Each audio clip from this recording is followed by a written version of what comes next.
Good morning. I'd like to welcome all the media that has joined us here in the Sacramento County Board of Supervisors chambers. My name is Phil Cerna. I currently serve as the chairman of the Board of Supervisors for Sacramento County. And we are joined here by others, as you can see at the dais, who I'll introduce here in a moment. But I do want to start this media event by setting a little context for why we're here. Obviously, the public, the media, everyone across the globe is very much aware of an unprecedented health crisis that we have here in every community.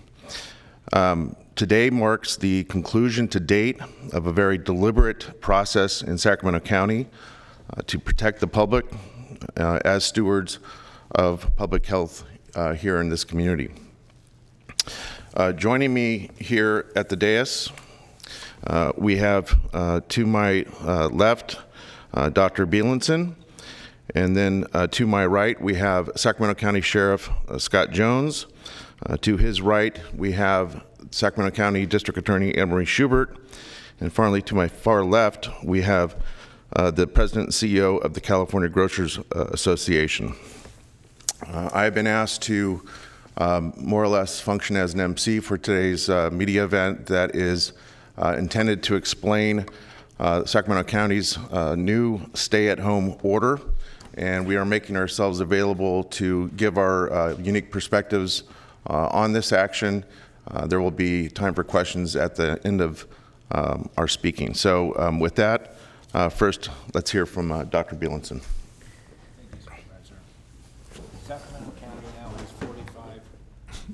Sacramento County now has 45 confirmed novel coronavirus or COVID-19 cases, 3 of which have resulted in fatalities. It is also clear that Sacramento County now has community transmission of this virus. In order to slow the spread of COVID-19, we have been taking significant steps.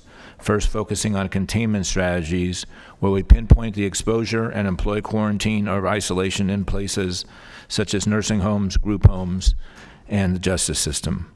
However, with the start of community transmission, we have had to protect the most vulnerable from exposure to this virus.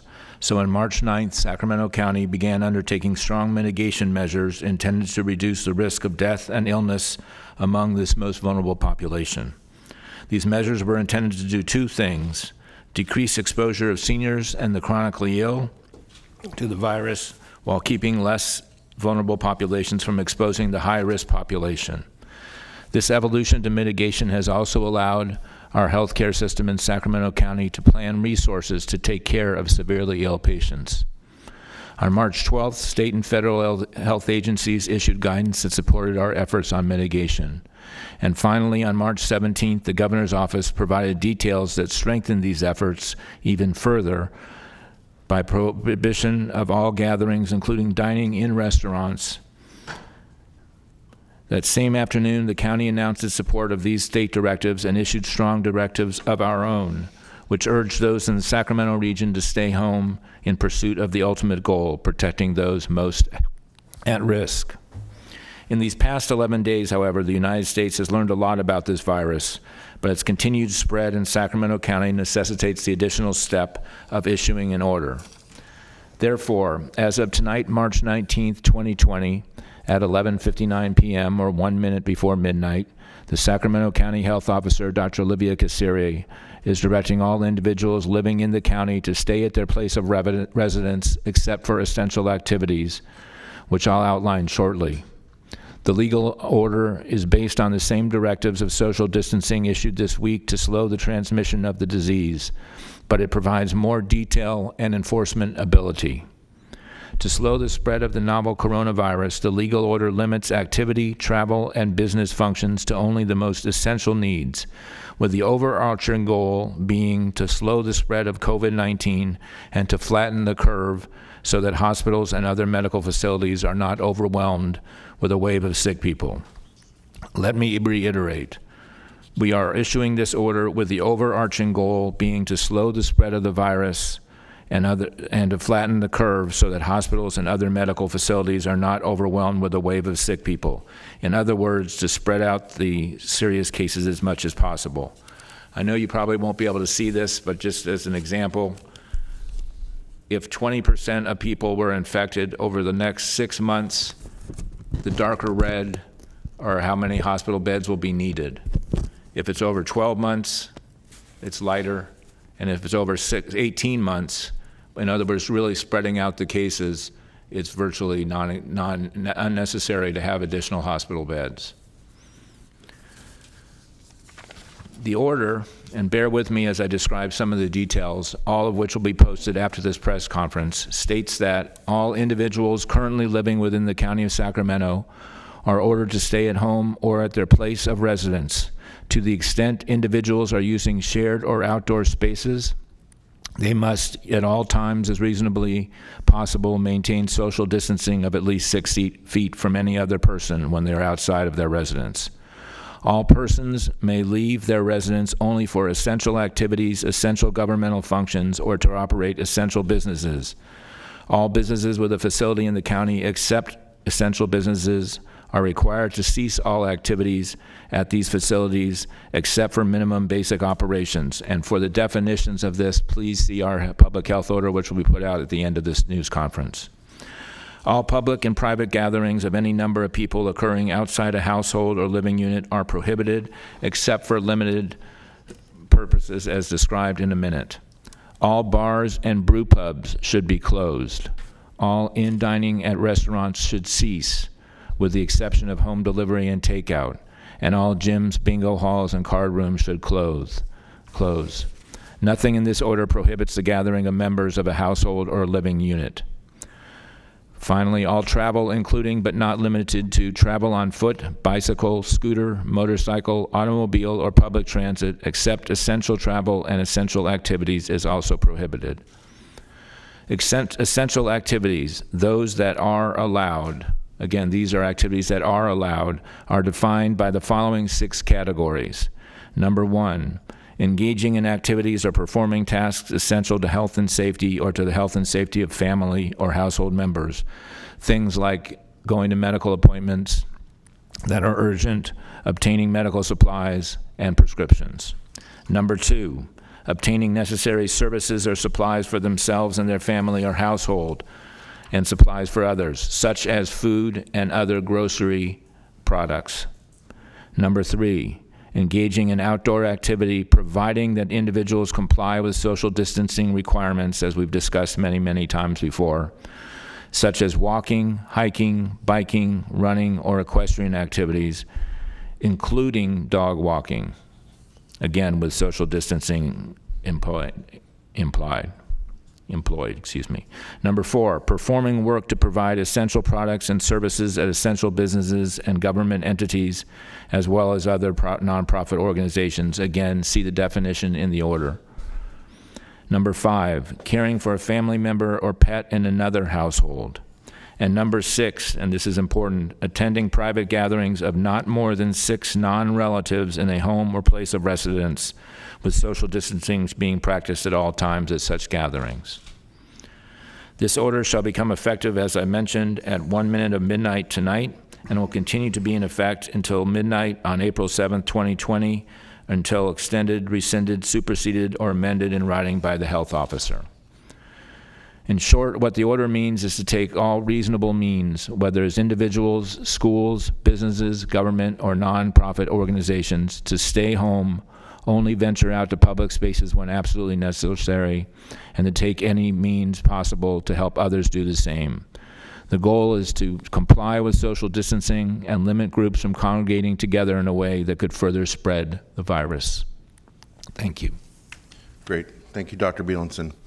As I mentioned earlier, today's order is the product to date of a very deliberative thought process by a number of folks here in Sacramento County. And as we shift from a directive, which has been in place for about the last 36 hours, to this new order, that has given ample time for a lot of coordination with our partners in law enforcement, and certainly our district attorney. So with that, at this point, I'd like to turn over the dais to Sheriff Scott Jones. Thank you, Supervisor. Good morning. I'm here today not only representing the Sheriff's Office, but all the Chiefs of Police for each of the law enforcement police departments within the County of Sacramento. I think all of us realize that we are in unprecedented times in terms of this order and the enforcement thereof. And I know there are many feelings of uncertainty and feelings perhaps of folks being unsafe. And in this order, law enforcement throughout the county has been charged with the enforcement of this order.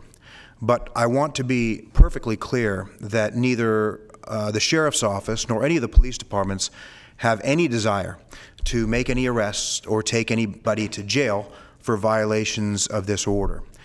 We view our role more as one of education, educating folks how to keep themselves safe, how to keep their families safe, and most importantly, as the purpose of this order, to try and keep the rest of the community safe, especially our vulnerable populations. To that end, I know when you call first responders, whether it's fire or law enforcement or EMTs, that you need, there may be additional public health screening questions that may be asked of you. I would also encourage each of you, as you need the services of first responders, whatever field, that you immediately advise them when they arrive of any symptomology or positive cases for yourself or those in your household, so we can all stay safe and so first responders can stay on the job. I want to assure everybody that law enforcement's priorities have not changed. They always have been and will remain the protections of people in their houses, or whether they are abroad within the parameters set forth in this order, and the protection of businesses, whether they are open or closed. That will remain our first priority. I also want to assure everybody that by and large, law enforcement in the county has not yet been affected by their personnel from the virus, that we still have full staffing, and hopefully that will remain the case. So as always, if you need law enforcement, call us and we will show up just like we always have. Thank you. Great. Thank you, Sheriff. And of course, one of our critical partners as well in this effort to implement this new order is our district attorney. So with that, I will turn over the dais to Ms. Schubert. Thank you, Chairman Cerna. I don't think it can be said enough today that this public health order is about one thing, and that is the health and safety of our community. We must acknowledge that there really are two crises going on here. One, the virus, and two, the fear and panic that many of us in our community are feeling. This order from the public health officer, Dr. Kassiri, is a very clear message about this virus. It is everyone's moral responsibility to act today, not tomorrow or next week. One only needs to see all of the charts flying around Facebook to see the exponential growth of the virus and what happens if we do not practice hygiene and social distancing. This order allowing law enforcement and the district attorney's office to be involved in this crisis should tell everyone the magnitude of the responsibility that everyone holds. We must, as everyone has said probably thousands of times now, we must bend that curve. Time isn't the main thing. Time is the only thing right now. Our office is working with our other government leaders, law enforcement, agencies across Sacramento County to have a coordinated and comprehensive response to this crisis, to limit, as many people have said, including Dr. Kassiri, the systemic risk to our healthcare system. This coordination involves the impact on our court system, on criminal cases, on victims of crime, on individuals who have been charged with crimes. Each of us in our court system has a moral responsibility to follow this order Not today, not tomorrow, not Monday, not Tuesday, today. We must also acknowledge that there is a lot of fear and panic amongst our community. And when fear and panic sets in and people are afraid, public safety can sometimes be impacted.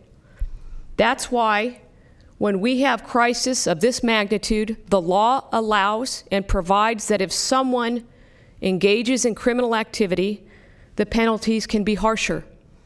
Now, make it clear, like the sheriff did, we don't want to have anybody arrested during this crisis. We don't want to prosecute anybody for violating an order. We are standing here today to talk about the importance of everyone adhering to the law and to this order from Dr. Kasiri. How can we make our community safer?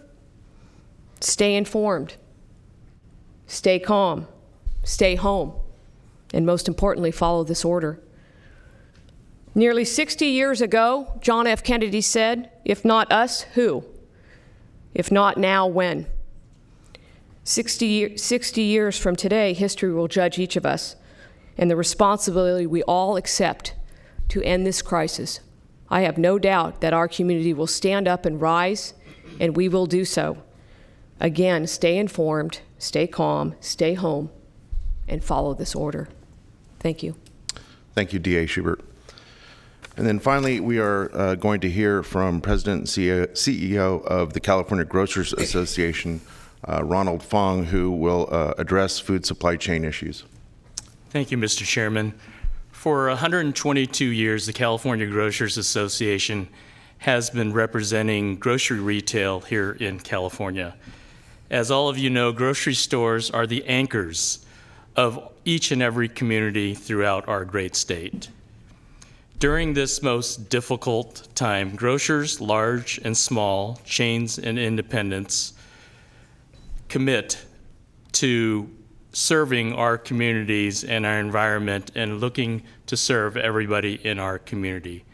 We understand that consumers are concerned and they have anxiety as to what will happen next.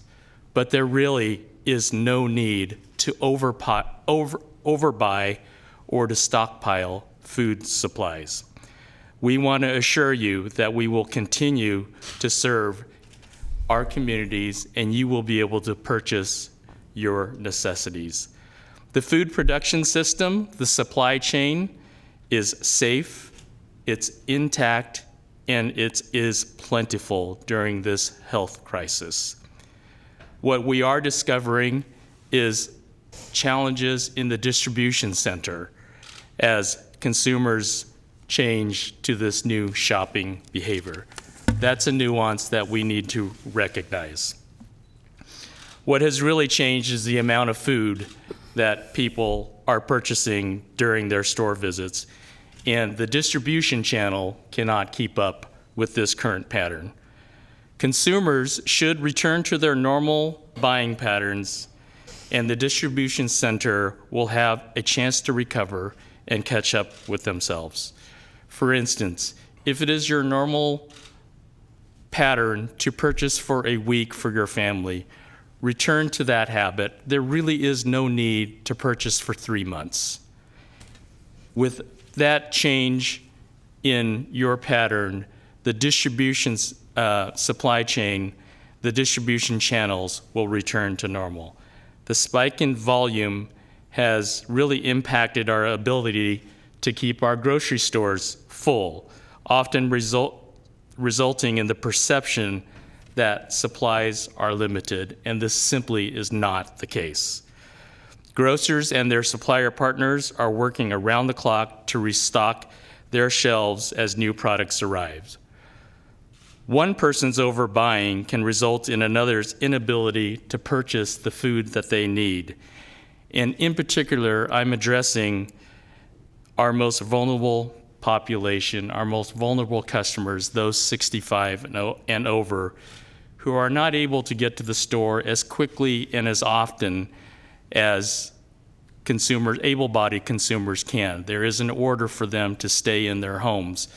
and they are finding it very difficult to navigate their way through a store. Overbuying compromises their ability and our ability as grocers to deliver to them the goods that they need. The Sacramento grocery community thanks all of you for your continued support, your partnership, and your willingness to join as we all work together to ensure a safe and shopping environment. Please continue to be patient with us and our remarkable store employees who are working double time, triple time to stock the goods that you need. We're working extremely long hours to meet your needs. Thank you for your calmness and your care at your community grocery store. Thank you, Mr. Fong. So before I wrap things up, I'm hopeful that the Channel 14 crew can actually keep this wide shot on us. We are actually trying to walk the talk, so to speak. You'll notice that we are at the dais here separated 6 feet apart. This is the safe social distancing that everyone should be practicing. We did it very deliberately to make sure that people understand very clearly what we mean by safe social distancing. So before I conclude, I do want to offer great thanks to a number of folks. I've mentioned several times this morning that it's been a team effort here in Sacramento County, not just in the last 24 hours, but over the last 2.5 weeks. Everyone has noticed that we've had sequential interventions, directives, advisories as we get to this point today with our stay-at-home order. First, I would like to thank Sacramento County CEO Nav Gill. I would also like to thank the Deputy Executive in charge of Countywide Services, Bruce Wagstaff. Certainly want to thank our Health Officer, Dr. Olivia Kasiri, as well as Dr. Peter Bielenson, who serves as Sacramento County's Director of Health Services. I also want to offer my thanks to Kim Nava, who serves as our Public Information Director. She's been obviously very busy as of late. And then I also want to thank all of our public servants here in Sacramento County. This is the largest local government in the Sacramento Valley. It hasn't been easy for us, but I am very, very proud as Chairman of the Board of Supervisors of everyone that calls themselves a Sacramento County employee. Across all agencies, you're doing a wonderful job, so thank you. And then finally, I want to offer my thanks to my peers in elective office, 2 of which are here. Over the last several days and few weeks, here in Sacramento, there has been a spirit of collaboration between all of us that, quite frankly, we have not seen before. Sometimes crisis does breed this type of cooperation and collaboration, but it really has been remarkable to see from boards of supervisors, various cities in the region, and certainly the 7 cities here in our county, to school districts and others who've come together and really focused on a common cause, which is to keep the public safe. I especially want to thank my good friend and the mayor of our largest city here in Sacramento County, Mayor Darrell Steinberg, for his leadership and the fact that he has been instrumental in making sure that we all march in lockstep. So I will conclude as chair of the board by saying that the Board of Supervisors will continue to do its business in public, albeit with adjusted protocols for public participation and comment. But you can rest assured that one of the essential duties, activities here in Sacramento County will be the continuation of its elected decision-making. And in fact, it probably has not been more important than it is now. And so that will continue. I want to thank my colleagues on the Board of Supervisors, all of whom have been grappling with the same challenges, certainly as I have. They've been doing an outstanding job. So again, thanks to all of them. And with that, I think at this point, we are ready for questions. I'm not sure who is the best person to answer this, but there's a lot of confusion with the word stay-at-home order versus what people are more commonly used to hearing, which is a shelter-in-place. Now, this is a legal stay at your residence. Someone could explain the difference between a shelter-in-place, which this is not, and a stay at your residence. Dr. Bielenson? Shelter in place is more related to like natural disasters and things like that. So we wanted to make it more available, if you will, by stay at home or in your residence, as opposed to a shelter in place where you would hunker down in a bomb situation or something like that. This is a friendlier tone, if you will, but it means the same thing. Yes.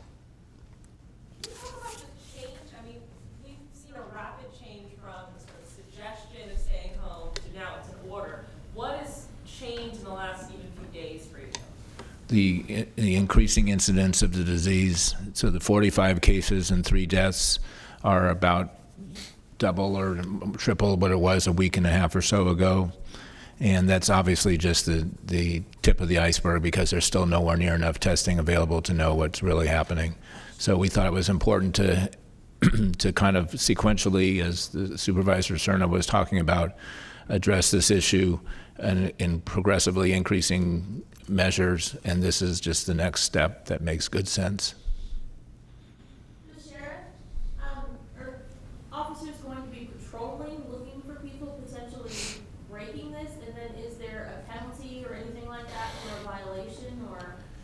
Sure, there's a couple parts to that question. Number one is, we don't expect our workload to just go away because of this stay-at-home order. So obviously, we'll still be doing a lot of the same exact things we were doing before the order.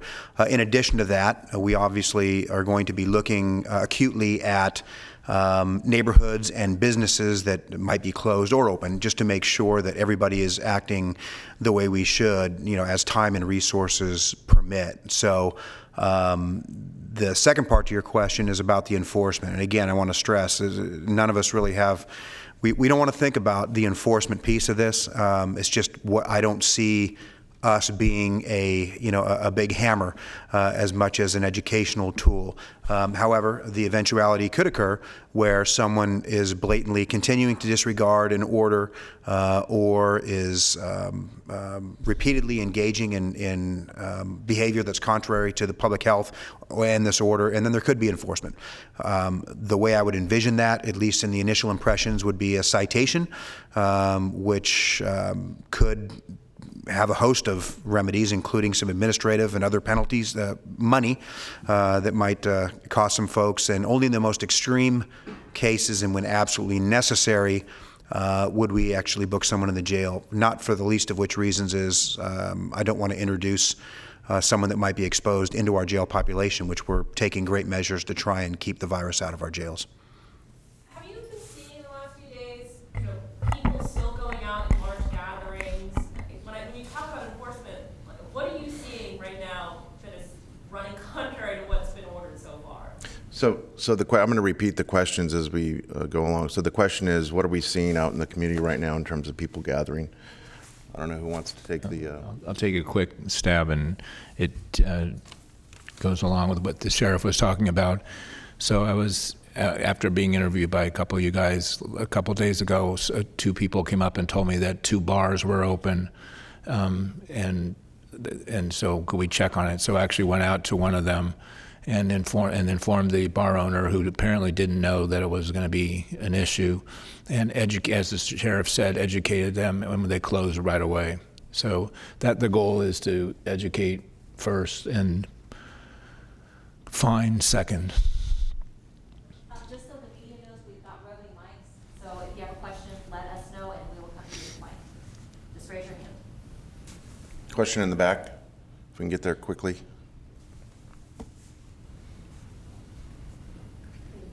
And could you just review the business implication?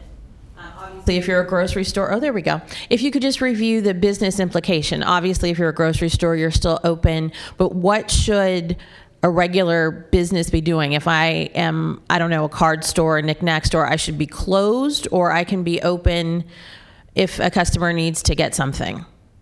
There are a very broad list of 21 different entities that will be posted on our website by the end of this press conference, or shortly after the end of the press conference, that details what are essential activities and what are essential institutions.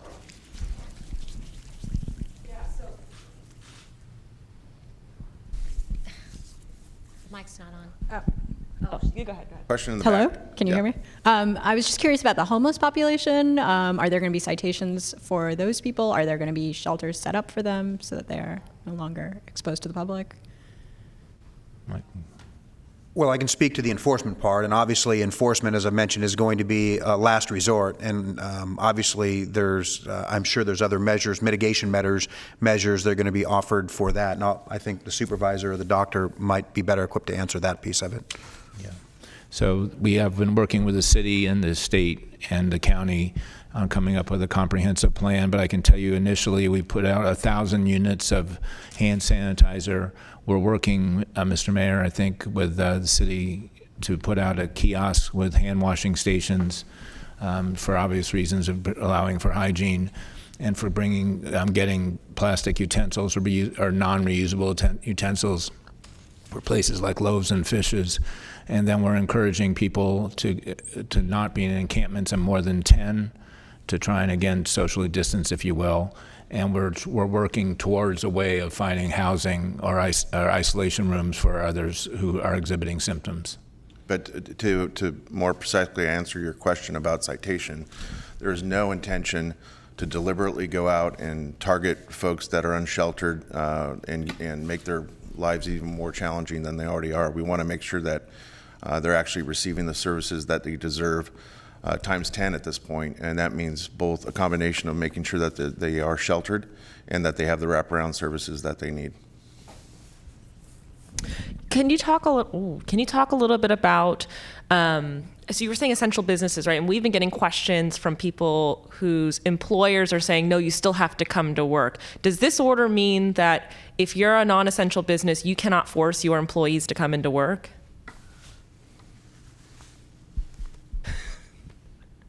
Doctor? I'm not 100% sure.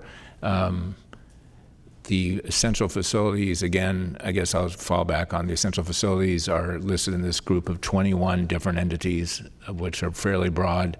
And for minimal operating practices, you're allowed to have people come in and work to keep like payroll going and things like that. I don't know. We'll probably deal with this on a case-by-case basis. I'll add that this is not something new to this order. When Sacramento County issued its directive, like I mentioned about a day and a half ago, the question of essential services, including essential employment, whether it be in the public or private sector, has been one that the public has been very clear they want more detail about. So I suspect that as the order is implemented and we move along, we'll continue to make sure that we answer those questions as best we can, if not clarify formally in the course of what may become a bit of an evolving document. Right. Other questions? Please forgive if this has already been addressed, as I have not been here since the very beginning. But Sheriff Jones, you mentioned that we're taking precautions to keep the virus from getting into our jail population. What's being done? Well, a number of things, and I won't go into all of them, but I can tell you some basic ones. We've enhanced our screening procedures for entrance into the jail, and we've moved that initial screening outside of our secured booking area, so into our garage sally port area. If folks, recent arrestees, have exhibit any symptoms or fail intake screening, then they're going to be sent to the hospital for testing or medical clearance. Within the jail, I have directed that one housing pod in each of our facilities be emptied out in potential readiness should there be an outbreak, anticipating that if there may be several that occur very, very rapidly in terms of positive tests. We also have a number of respiratory isolation cells in our medical wing, which are negative airflow, air pressure rooms, so we can accommodate up to 8 folks in there very successfully, but if not, we have the additional capacity. To create that, I've sought and obtained a order from the courts that gives me the authority to release folks early, up to 30 days, to create the space necessary for what I just mentioned. We have engaged in some early releases. We have excluded folks that are in custody for serious or violent felonies or domestic violence, and we have gone up to about 11 days early to get the requisite number of folks to clear out those pods. And in terms of the law enforcement officers that are on the street and dealing with the community, what are we doing to make sure that they're protected as they go about keeping the peace? Well, that's definitely evolving as the situation evolves, but some of the things are going to be trying to obtain relevant public health information before an officer gets dispatched to a location, perhaps trying to have folks, if the call permits it, to meet them outside in a more aired environment. We're making sure, of course, all of our officers have the appropriate protective equipment when necessary, and as well as reminding them all to practice safe hygiene practices pursuant to this crisis. Law enforcement, sheriff's office, and the police departments don't have the luxury of sheltering in place and staying at home. We have to be out there and be at the tip of the spear for this crisis. And I just have to assure people that we're still able to do that. I can tell you that one of the things that worries me, and I think worries all the chiefs in the region, is having it go through our ranks, because in many times we are close quarters. We're staggering briefings to try and avoid crowds, but we have already had officers on our department potentially exposed, and a number of them, over a dozen, being tested. And those tests, fortunately, so far have come back negative or still out. But one of my greatest concerns, obviously, is having it decimate the ranks of law enforcement and having fewer folks to respond to some of those life-threatening or critical emergencies that are still going to occur throughout this process. And if I may ask Ms. Schubert, and forgive me again if this is a repeat question, but how is this dealing with the load of cases that you have coming through your office at this juncture? Well, as of yesterday, I believe it was, the Chief Justice of California Supreme Court granted an emergency order to our jurisdiction, which has been done across California to many courts, authorizing our presiding judge to shut the courthouse down. So that has been an evolving process. We have, as a DA's office, we've done everything we can to minimize our presence in the courthouse. To the extent we can, we're doing a lot of things telephonically and not going to the courthouse. We are reducing our staff. That has been through the directive of the county. We are only operating on critical functions right now. And again, it is an evolving process. Everybody understands we're all overwhelmed with this. But the court has been in the process of identifying what does have to happen in this crisis. But the court does have the authority to shut the court down. And what about the high-profile cases that are going through, of course, the Golden State Killer and what have you, anything that this might affect in terms of those proceedings? Mr. D'Angelo has a preliminary hearing set in May, so we haven't even had a conversation about that yet. Right now, we're just getting through today. All right. No further questions, Your Honor. Thank you. Did we have a question in the back? Yes, one from a reporter that's not here. She's asking about people. Can you hold the mic a little closer, please? People are going to be cooped up in their home. Do you expect a uptick in domestic violence, perhaps? Well, I certainly hope not, but we're obviously ready for it. I think that it's just judging by my own house with a couple of kids that would be at school, now at home, in their teens that are bored. So I think more or less it's just a matter of personal space, not just for hygiene, but for everybody being able to cope together. I mean, obviously, you're not going to be locked in your house. You can go outside. You can go shopping. You can go out for critical service. I think that's important for people to know. They're not locked in their house like a prison, pursuant to the order. They just have to exercise when they do that. They just have to exercise safe practices and social distancing. So I would hope not. I think, as everybody up here has alluded to, I think crisis tends to bring out the best of us. And certainly I've seen enough of Sacramento County and all its communities to fully expect that the best will come out and reverberate throughout the county as well. And that's my hope. Of course, we hope for the best and we prepare for the worst. We'll still be out there enforcing the laws and keeping people safe.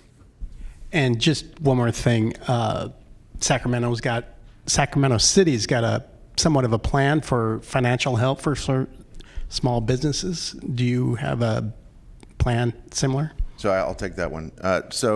We are well aware of the various multitude of impacts that people are suffering from here in this community across the state and nation when it comes to loss of employment, wages. This is about as disruptive as it gets. So we're well aware of kind of the different spaces we need to consider relief. And as chairman of the board, I certainly have been giving that a lot of consideration. I know my colleagues have. One of the things that we will be considering as soon as Tuesday is an urgency ordinance similar to the one that the city of Sacramento recently adopted with regard to relief for renters when it comes to their ability to continue to pay rent. And I'm also hearing quite a lot from my constituents, I'm sure we all are on the board, about small business and the fact that they too have a similar stress in their lives now with their ability to pay their lease payments for their space. So I suspect that we will be considering these as methodically as we can. But it was I think incumbent to really focus on the renter relief first, because the last thing we want to do is to actually have more people that become possibly homeless, and at the same time we're issuing a stay-at-home order. If you don't have a home to stay in, that makes it very problematic, and so we don't want people to be even more exposed to disease. So that's the first thing that I'm pushing for, and it will be in front of the board this Tuesday. I think both of these would be for Dr. Bielenson. One, just to clarify, in the listing of essential services or movement, it discusses private transportation that helps people get to, like, the grocery store. So just to be clear, that would cover like Uber or Lyft drivers as private transportation? Yes. Yes. Yes? Hang on. Okay. Social distancing, I would imagine so. Okay. And my other question being just in terms of what we're hearing out of Washington with the promises for mobile testing sites at pharmacies, at Walgreens parking lots or Target parking lots, do we have any timeline for when we might get one in our area, or how is that working? Yeah, plans for drive-through. There's not enough testing available yet to be able to be done, but we would plan on doing it for sure as soon as we can get the testing materials. And so we don't know still when? No. No. Okay. Okay, we've got two more questions. Here's Sacramento. I wanted to know, so this is through April 7th, at least for now. And we heard this week from the president that this crisis can go on well through the summer. And I'm wondering, what does that look like? I mean, are we going to see this extend through April? What's the sort of prognosis here? Yeah, I think it's almost unquestionable that we'll see it through the end of April, or probably into the early summer months at the very least. But this is written so that it can be, it ends at a set time unless it's continued automatically. Okay, any last question? Anyone? All right. Seeing none, thank you all for being here. Good job.